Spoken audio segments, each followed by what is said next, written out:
अस्सलाम वालेकुम। कैसे हैं सब लोग? उम्मीद करता हूँ सब खैरियत से होंगे।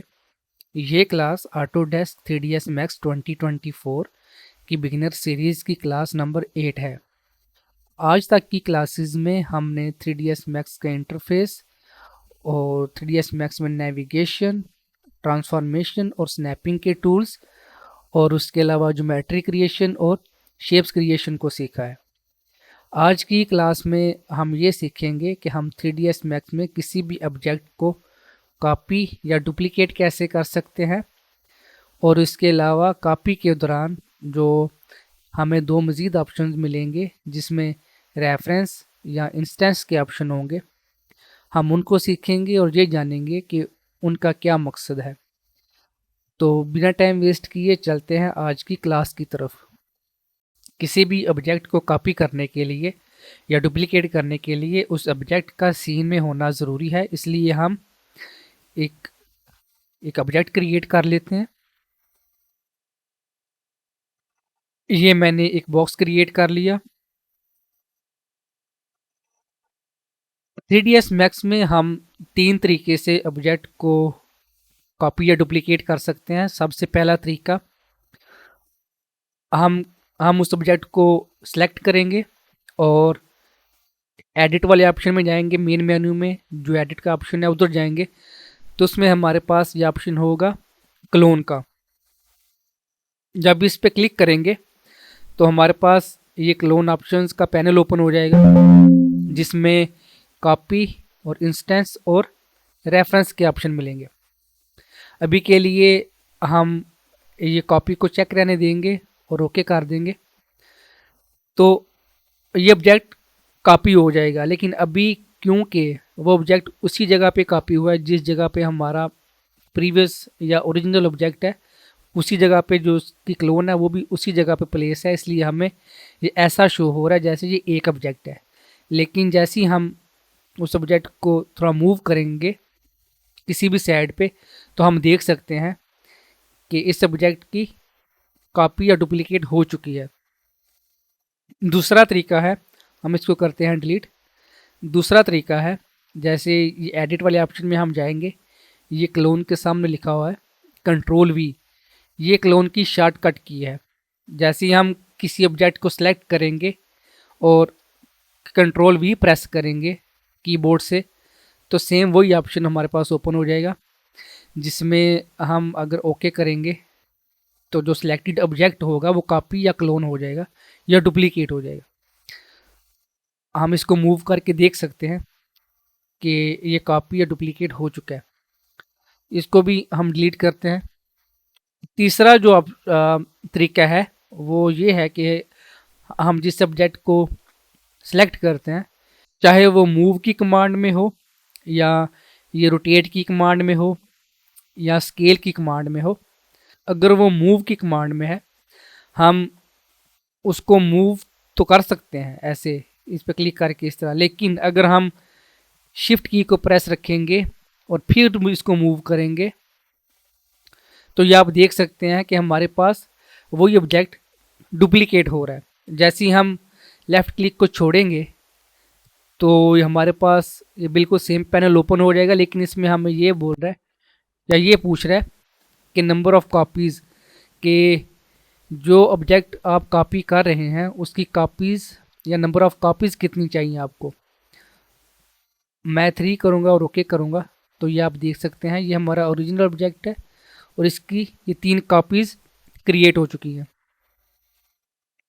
उसके बाद अगर हम ये सेम यही ऑब्जेक्ट है मेरे पास, अगर हम ये रोटेट के ऑप्शन में है तो इसमें भी अगर हम शिफ्ट को प्रेस रखेंगे और किसी भी एक्सिस को हम क्लिक करके रोटेट करेंगे शिफ्ट को प्रेस रखे हुए तो वो ऑब्जेक्ट कॉपी हो जाएगा। इसमें भी वो आपसे पूछेगा कि आपको कॉपी चाहिए इंस्टेंस या रेफरेंस, और इसमें भी वो नंबर ऑफ़ कॉपीज़ पूछेगा।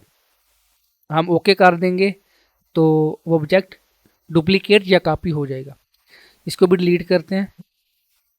और अगर आप स्केल की कमांड में हैं तो तब भी अगर आप शिफ्ट की को प्रेस रखेंगे ऑब्जेक्ट को स्केल करेंगे इस तरह से शिफ्ट की को प्रेस रखे हुए, तो तब भी आपके पास ये सेम वही ऑप्शन आएगा और वो आपसे कॉपीज़ पूछ रहा है और वो ये पूछ रहा है कि आपने कॉपी करना है इंस्टेंस या रेफरेंस। मैं कॉपी पे चेक करके ओके कर दूंगा। तो ये आप देख सकते हैं, ये जो ऑब्जेक्ट है जिसको हमने कॉपी किया वो तो इसका साइज़ तो बड़ा है, लेकिन जो ओरिजिनल ऑब्जेक्ट है वो भी इसमें मौजूद है। ये अगर हम जाएंगे वायर फ्रेम मोड में, तो ये आप देख सकते हैं कि ये ऑब्जेक्ट जो ओरिजिनल वाला है वो इसके अंदर है और जो कॉपी हुआ है वो ये ऑब्जेक्ट है। हम इसको भी करेंगे डिलीट, इसको भी करेंगे डिलीट। तो उम्मीद है कि आपको इस बात का तो आइडिया हो गया होगा कि हम किसी ऑब्जेक्ट को कॉपी कैसे करते हैं। मैं एक दफ़ा दोबारा बता देता हूँ। शिफ्ट की प्रेस रखेंगे और ऑब्जेक्ट के किसी भी एक्सिस के ऊपर क्लिक करके उसको मूव करेंगे और जब माउस के क्लिक को छोड़ेंगे तो ये आपको ऑप्शन दे देगा कि आपने ये कॉपी इंस्टेंस या रेफरेंस करना है या आपको नंबर ऑफ़ कॉपीज़ कितनी चाहिए। मैं कॉपी करना चाहता हूँ, मैं कॉपी पे रख के ओके कर दूंगा। तो ये जितनी नंबर ऑफ़ कॉपीज़ हमने ऐड की होंगी उतनी कॉपीज़ क्रिएट हो जाएंगी। उसके बाद हम देखते हैं कि इंस्टेंस और रेफरेंस या कॉपी में क्या फ़र्क है। ये मैंने 3 कॉपीज़ क्रिएट की हैं इस ऑब्जेक्ट की। तो जो ये कॉपीज़ क्रिएट की गई हैं, इन कॉपीज़ में या ये जो ओरिजिनल ऑब्जेक्ट है इनमें कोई भी लिंक नहीं होगा। मतलब अगर ये ऑब्जेक्ट है, मैं इसके पैरामीटर्स में से कोई भी वैल्यू चेंज करता हूँ, लेंथ, विड्थ या हाइट, या अगर मैं सेगमेंट्स की वैल्यू चेंज करता हूँ, तो वो सिर्फ उसी ऑब्जेक्ट पे चेंजिंग्स अप्लाई होंगी। जो उसकी जो कॉपीज़ क्रिएट की गई हैं उनमें कोई भी चेंजिंग नहीं होगी। लेकिन अगर मैं ये कॉपीज़ करता हूँ इससे और अभी कॉपी की बजाय मैं इंस्टेंस को चेक करता हूँ और इधर मैं 3 वैल्यू पुट करके ओके कर देता हूँ, और अभी आप देखेंगे कि ये जो ऑब्जेक्ट है इनमें ये जो बॉक्स लिखा हुआ है और ये जो ऑब्जेक्ट है जिससे मैंने ये इंस्टेंस क्रिएट की है वो जो बॉक्स लिखा हुआ है उसमें फ़र्क है फ़ॉन्ट में। यानी ये बोल्ड लिखा हुआ है और ये सिंपल टेक्स्ट में लिखा हुआ है, ये बोल्ड में नहीं है।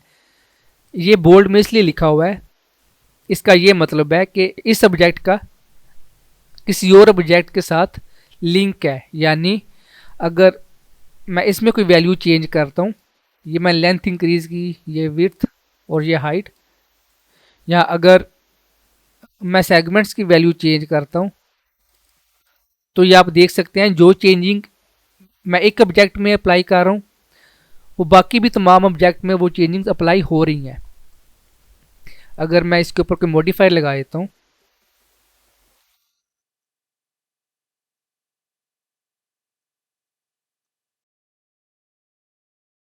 ये मैंने मॉडिफाई अप्लाई किया इसके ऊपर, और अगर मैं कोई भी चेंजिंग कर रहा हूँ एक ऑब्जेक्ट में, तो बाकी ऑब्जेक्ट्स में भी वो चेंजिंग अप्लाई हो रही हैं इस तरीके से। और अभी हम देखते हैं कि रेफरेंस क्या होता है। ये ऑब्जेक्ट है, इससे मैंने ये रेफरेंस क्रिएट किए 3, मैं ओके कर देता हूँ। अभी अगर मैं इसकी वैल्यू चेंज करता हूँ,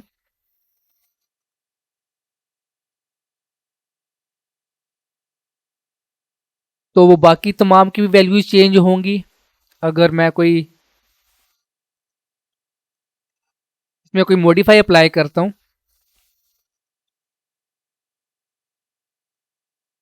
तो ये भी बिल्कुल सेम वैसी वर्क करेगा जैसे ये इंस्टेंस वर्क कर रहा था। लेकिन इसमें क्या फ़र्क है,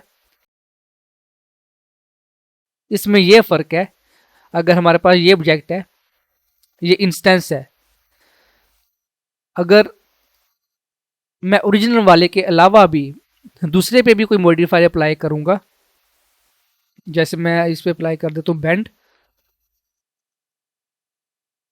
तो वो ओरिजिनल वाले भी चेंज होगा और बाकी जितने इंस्टेंस हैं उन पे भी वो चेंजिंग अप्लाई होंगी। लेकिन अगर ये कोई रेफरेंस है और ओरिजिनल वाले के अलावा अगर मैं चाहता हूँ कि इसके ऊपर जो ये मैंने कमांड लगाई है जो ओरिजिनल के ऊपर लगाई है वो भी रहे, लेकिन इसके अलावा मैं कोई और भी इसके ऊपर मॉडिफायर अप्लाई कर सकूं, तो मैं वो भी कर सकता हूं। जैसे अगर अभी मैं इसके ऊपर अप्लाई करूंगा बैंड मॉडिफायर, तो ये आप देख सकते हैं कि ये इसके ऊपर ये बार है, ये एक बार है, और इस बार के ऊपर ये अलग से बैंड मॉडिफायर अप्लाई हुआ है। जैसे मैं इसको सेलेक्ट करता हूँ, ये ओरिजिनल वन है, इसके ऊपर ये बार नहीं है, लेकिन मैं अगर इसको सेलेक्ट करता हूँ तो इसके ऊपर ये बार भी मौजूद है। यानी जो ये बार के नीचे होगा वो बाकी पे भी अप्लाई होगा।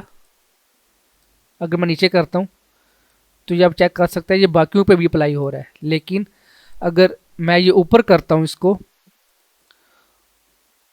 तो अभी चेंजिंग करता हूँ, तो ये जस्ट जिसके ऊपर ये मॉडिफायर अप्लाई किया गया है सिर्फ उसी में चेंजिंग होगी, बाकी में चेंजिंग नहीं होगी। तो उम्मीद करता हूँ कि कॉपी, इंस्टेंस और रेफरेंस इन तीन की आपको समझ आ गई होगी, और किसी भी ऑब्जेक्ट को कॉपी करने के जो 3 तरीके मैंने आपको बताए हैं उनकी भी समझ आ गई होगी। और हम मिलते हैं इंशाल्लाह नेक्स्ट क्लास में। तब तक के लिए खुदा हाफिज़, टेक केयर।